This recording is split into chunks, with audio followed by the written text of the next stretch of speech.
지난 2011년부터 홀수 외에만 정규 앨범을 발표했던 타일러 더 크리에이터. 그런데 얼마 전 2년 주기의 법칙을 깨고 7번째 앨범 크로마코피아를 깜짝 공개했습니다. 무려 14곡이 담긴 이번 앨범, 새로운 서사와 함께 높은 완성도로 이미 명반 리스트 한 자리를 예약했는데요. 과연 타일러가 새롭게 들고 온 앨범에는 어떤 이야기가 숨겨져 있을까요?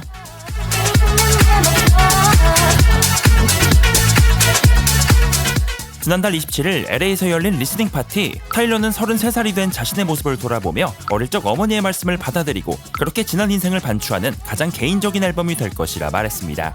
실제로 앨범 곳곳에는 친모 보니타 스미스의 음성이 깔려있고 이를 통해 타일러는 솔직한 자기 고백을 드러내고 있죠. 유명세를 얻은 뒤 겪게 된 편집증에 관한 이야기, 여자친구와의 임신에서 느낀 고민과 불안감, 그렇게 증오했던 아버지를 다시 한번 생각하게 되는 순간과 두려움을 감추려 했던 지난날에 대한 자조적인 태도 등 지극히 개인적인 이야기를 담아냈습니다.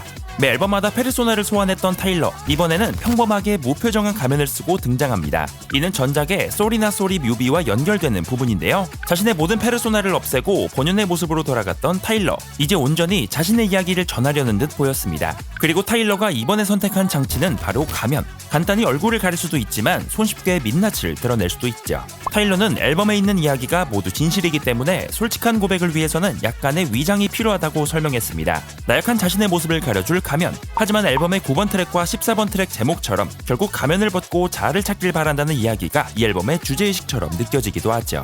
그렇다면 앨범 제목 크로마코피아는 어떤 의미일까요?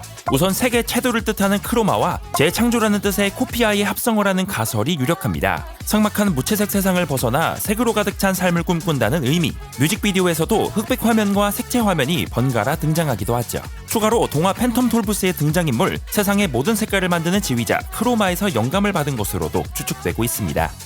이번 앨범은 타일러의 기존 문법과는 다른 형태를 띠고 있습니다. 우선 홀수년도에만 정규 앨범을 냈던 타일러가 사상 최초로 짝수회의 앨범을 발표했다는 점, 10번 트랙이 이전 앨범들처럼 두 곡이 합쳐진 형태가 아니라는 점, 사상 최초로 오마주 형태의 앨범 커버를 차용했다는 점 등 기존의 원칙을 깬 이번 앨범에서 타일러는 솔직한 자신 그대로의 모습을 선보이고 있죠. 특히나 이번 앨범을 월요일 새벽 6시에 발매했다는 점이 가장 눈에 띄었는데요. 보통 다른 아티스트들의 경우 빌보드 차트 성적을 위해 금요일 자정에 발매하는 것이 관례로 자리 잡고 있습니다. 하지만 타일러는 무려 월요일, 그것도 대부분이 잠들어 있을 새벽 6시에 파격적으로 앨범을 발매한 것이죠.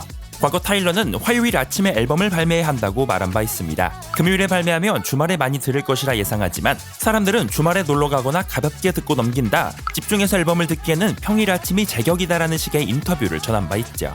이렇게 차트 성적에는 다소 불리한 발매일이었지만 불과 4일 만의 집계치로 타일러는 양대 차트를 휩쓸었습니다. 약 30만 유닛 세일즈를 기록하며 빌보드 앨범 차트 1위, 통산 세 번째 앨범 차트 1위를 거머쥐었고 영국 오피셜 차트에서는 커리어 사상 첫 앨범 차트 1위를 차지하기도 했죠. 또 스포티파이에서는 첫날 8,500만 스트리밍으로 올해 힙합 앨범 중 가장 큰 오프닝 스코어를 기록, 미국 스포티파이에서는 전곡 줄 세우기에 성공하기도 했습니다. 매번 수작을 내놓는 타일러답게 이번 앨범의 평가에도 많은 관심이 쏠렸습니다. 우선 피치포크에서는 전작들보다 낮은 7.6점이라는 점수와 함께 마스크를 쓰기도 벗기도 한다며 나이 들어가는 그의 정신세계로 향하는 솔직하고 영원하며 오묘한 여정이라 평가했습니다. 또한 독보적인 랩 메이킹과 존경을 표하게 하는 당당한 거만함을 강조하기도 했죠. 별 4개를 선사한 롤링스톤은 타일러가 자신만의 신화를 갖고 선의 끝에서 자신을 발견한다며 여태까지 가장 세련되고 내성적인 앨범이라는 평가를 전했습니다. 이 밖에도 타일러의 음반 중 가장 자유로운 앨범, 정교하고 날카로운 사운드 디자인과 인간적으로 드러나는 타일러의 면모, 솔직함과 예술성의 균형을 이룬 강렬한 앨범, 연극적이고 폴리아모리적이며 부드러움, 웅장함으로 우뚝 솟은 크레센도 등 대체로 매거진에서는 호평을 선사했습니다. 마지막으로 인기평론가 앤서니 판타노는 앨범 초반이 다소 약했지만 대체로 훌륭하고 좋은 작품이라며 주류와 상쾌한 대조를 이루고 있고 타일러는 또 새롭게 돌아올 채비를 맞췄다고 평했죠. 일반 대중들의 반응은 천차만별이었습니다. 2024년 올해 앨범 완벽한 수미상관이라는 극찬부터 사운드 측면에서 타일러다운 혁신이 아쉬웠다, 조금은 늘어지고 난해하게 느껴진다 등 각양각색의 평가가 함께했습니다. 우리의 기억 속 장난기 넘치던 타일러 더 크리에이터의 모습, 하지만 어느덧 그는 8장의 앨범을 낸 베테랑이 됐고 30대를 넘긴 어엿한 어른이 되었습니다. 타일러는 사람들이 자신에 대해 잘 모르는 것 같다며 내면에 대해 알아줬으면 한다는 마음과 어릴 적 어머니의 조언들이 다 맞는 말이었다는 이야기를 하고 싶었다고 합니다. 지난날의 상처, 과오를 돌아보고 진정한 내가 되겠다는 타일러의 진지한 용기, 그리고 자신의 법칙까지 깨가며 타일러가 전하고 싶었던 이야기 크로마코피아, 과연 사람들의 예상대로 2024년 올해 앨범으로 등극할 수 있을까요?